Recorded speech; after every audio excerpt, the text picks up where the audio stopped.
Ethics panel rebukes Kentucky lawmaker on animal rights bill. Veteran Republic. Ed Whitfield of Kentucky violated House rules by allowing his wife to lobby staff members on a bill he sponsored that was related to her work, the House Ethics Committee said Thursday in a report. The ethics panel rebuked Whitfield for his actions but said they were unintentional. Whitfield, a Republican, is retiring this year after 11 terms. The ethics panel said he failed to prohibit lobbying contacts between his staff and his wife, Constance, a Humane Society lobbyist. Constance Whitfield frequently contacted her husband's staff about his bill to ban a practice that manipulates walking horses to produce an exaggerated, high-stepping gait.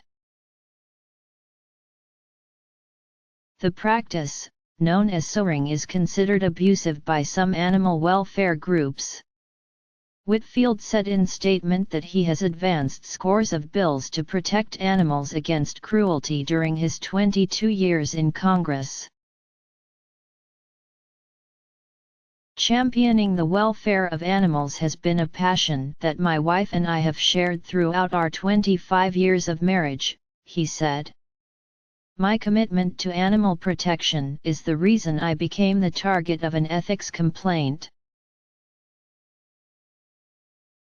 Whitfield said he did not realize that contacts between his wife and his staff that had been permissible for years were no longer allowed after she registered as a lobbyist in 2011. Whitfield called that an inadvertent oversight with no ill motives.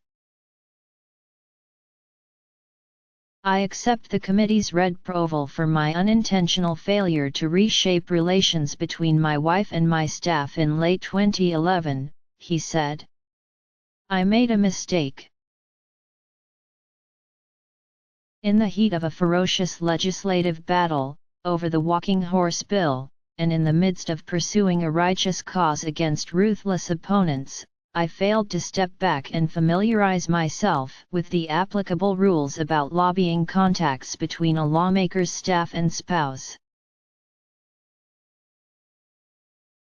I should have done so, and I regret that I did not, Whitfield said.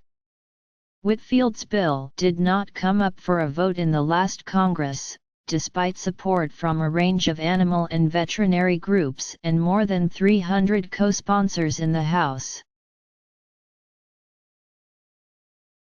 Whitfield blamed that outcome on the ethics inquiry, which he said was initiated by groups including the Tennessee-based Performance Show Horse Association and the Tennessee Walking Horse National Celebration.